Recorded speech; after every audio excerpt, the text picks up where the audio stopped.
In today's video, we're taking a look at how to install a bathroom backsplash, easy and simple.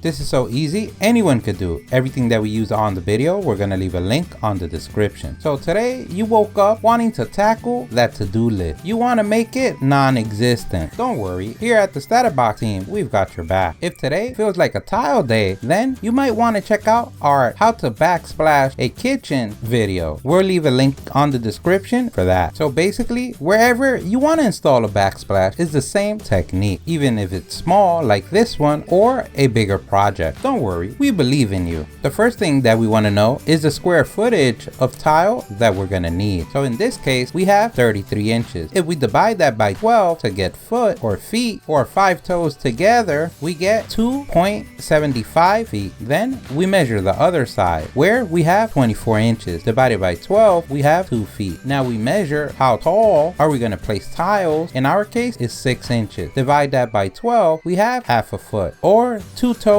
and a half. Now to get the square footage that we need, we're going to multiply the 2.75 times half a foot and we get 1.375 square feet. On the other side, we have 2 feet times half a foot, we have 1 square feet.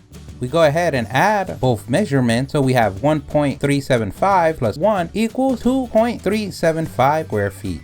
When buying tile, you want to add an extra 10% for breakage, for miscut, or anything else that might happen. We like to round to the nearest up number. So for us, it'd be 3 square foot. The type of tiles that we got, each individual one is 1 square feet or foot or 5 fingers. So that means we need 3. In this case, these come all together on a mesh. So it makes it easier to install and to cut because each individual tile is smaller, whereas large ones, sometimes you have to make more than 1 cut. We use the greatest tool ever invented, our eyes, and measure how tall or how many tiles lines we want to use.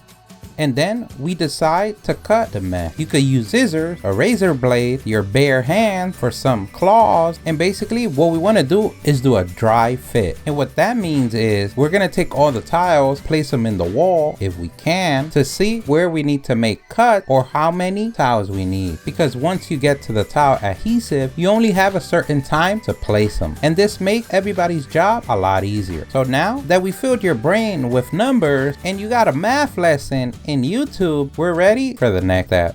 As you can see, this type of tile is easier to put together because it's like a puzzle. And as you can see, there's small and big pieces. So if you get to a corner where you might only need a small piece, you can take off one of the small pieces and add them. As you can see, we're getting there. If you're using individual bigger tiles, then you can mark the pieces that you need to cut and just place them to the side until we get to the cutting portion of the video. A perfect example would be now, where you can't fit a whole sheet or line. We measure the amount that we need to cover and then translate that to the tile itself. Remember, always starting from the corner that you're going to connect with the other tile, because the last thing you want is to measure on the other side. And a pro tip, don't use a permanent marker. That's something we learned the hard way. Using a square would ensure a straight line. Now the method that you use to cut your tiles would depend on you, your budget, your skills, the availability, and most importantly, the inner grand power of yourself. You can use a wet tile cutter, you can use a snipping tool like shown here, you can use a manual tie cutter, and many other tools used for tile cutting. Whenever using the snipping tool, always wear safety glasses because you will have debris flying everywhere. If using a manual cutting tool, you want to make the line, then come back again and split. If using a wet cutting tool, you move the tile towards the blade and make the cut. If you need to cut bigger pieces, we like to go piece by piece because like that you have more control of the cut than when trying to cut bigger pieces. It could crack the good side. A good technique is to take the ugly cut and place it to the grout side. The grout helps to hide any imperfection. At the end of the day, don't worry what anybody says. If it's a little bit crooked, cracked, sideways, different color, it's your DIY project. And you are the king, queen, nun, both of your castle. Now that we cut all the necessary pieces, we can go ahead and clean the wall. And we do this to remove any grease or contaminant on it. If your wall needs a little bit of smoothing, sanding would be the way to go. A light sand just to remove any imperfection. This is the part of the video where we start sticking stuff to the wall. You want to read the label to see how much time you have after you place it, the adhesive on the wall to place the tile. And after you place the tile, how long do you have to wait for it to dry? Usually 24 to 72 hours. You have fast acting adhesive that could dry in 3 hours as well. That's why it's important to read the label beforehand. We usually don't read manuals here at the StatUpBox team, but this is an exception. If you don't tell anybody, we won't tell anybody. We like to start in 1 foot increment, but this one being a small wall, you can do 1 wall at a time. But if you feel adventurous, you can do both sides. But if doing a bigger wall, then 1 foot at a time is the way to go. We first spread the adhesive on the wall with the flat side, and we want to place enough that when we go over with the sides with the little notches on them and remove the excess, we still have enough for the tile to stick. And usually the amount is about 3 millimeters to 12, depending on the size of your tile. This is something that you can read on the back of the tile as well, or the box where it comes in.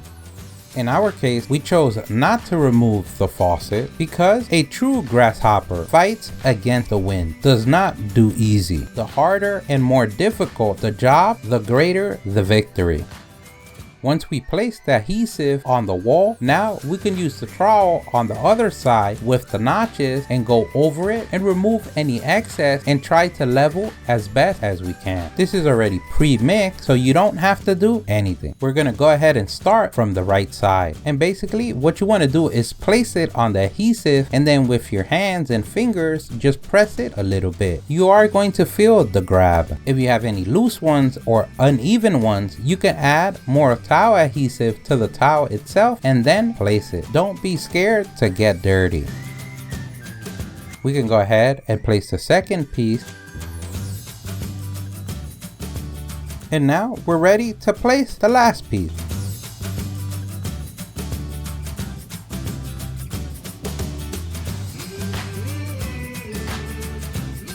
If you notice that you place the adhesive and you have any excess, you can go ahead and remove that using your hands, your fingers, a spatula, a piece of clothing from someone in the household that's not you.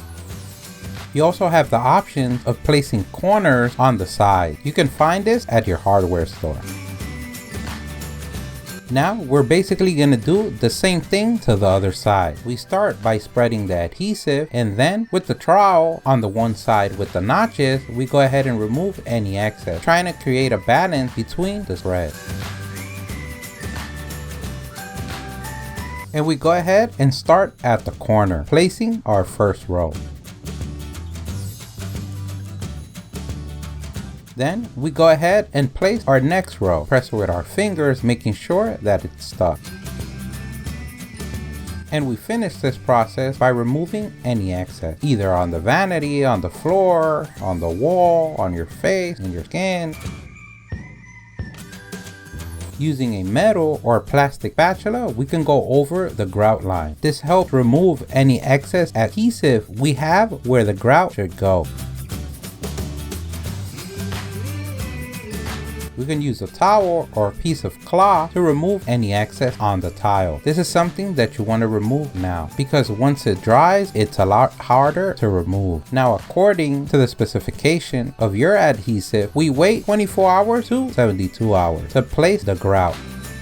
2 days later, we're ready to place the grout. This is pre-mixed and the color is white. Whichever color you choose is up to you. Remember, you are the Terminator of this movie. And to place the grout, we're gonna use a trowel made of a spun plastic rubber material. This is gonna help not to damage the tile when applying the grout. And basically what you wanna do is smear the grout all over the tile in up, down, circular motions, anything to get it in there. Then using the same trowel, you want to remove the excess, but not removing the grout inside the line. Depending on how fast your grout dries is how much you want to apply. In our case, being in a small wall, we're going to go ahead and apply both. If you're not sure, then you want to go in 1 foot increments.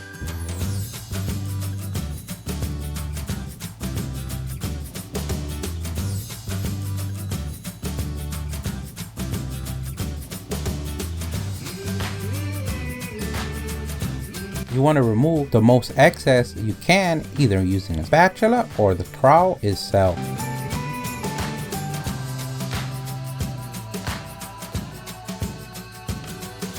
Now using a damp sponge, we're going to try to remove the rest. We either want to go in up and down motion or circular motion to leave the grout line intact. And it's always good to have a bucket of water to clean your sponge once in a while. The more you clean the sponge, the easier it be to remove the grout from the tile. You can also use a combination of a towel or cheesecloth to remove any excess. If you have any hard stuck on ones, you can even use your fingernail. Don't worry, nobody's looking.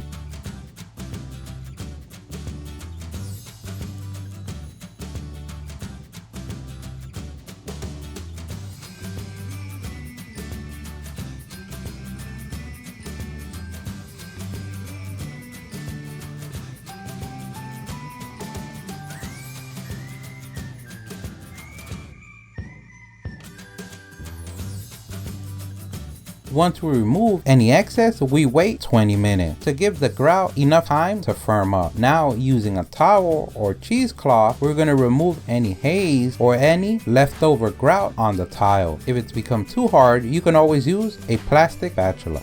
Now we wait 24 hours to 72 hours depending on your grout information on the label. Now we can place grout sealer. We go over the line, we wait 5 minutes, and then with a towel we clean the excess. Then we wait 20 minutes more and then we apply a second coat, or according to the label on your grout sealer. We wait a day or two and now you're done. You can finally use this bathroom you've been wanting to use for days. Don't forget, if you liked the video, please give us a thumbs up. That really helps. If you have any questions, place them in the comment section below. Either someone in the StatUpBox team or someone in the YouTube community can help you out with an answer. Don't forget to subscribe, follow us on social media. Thank you for watching, and here's the link to our latest video.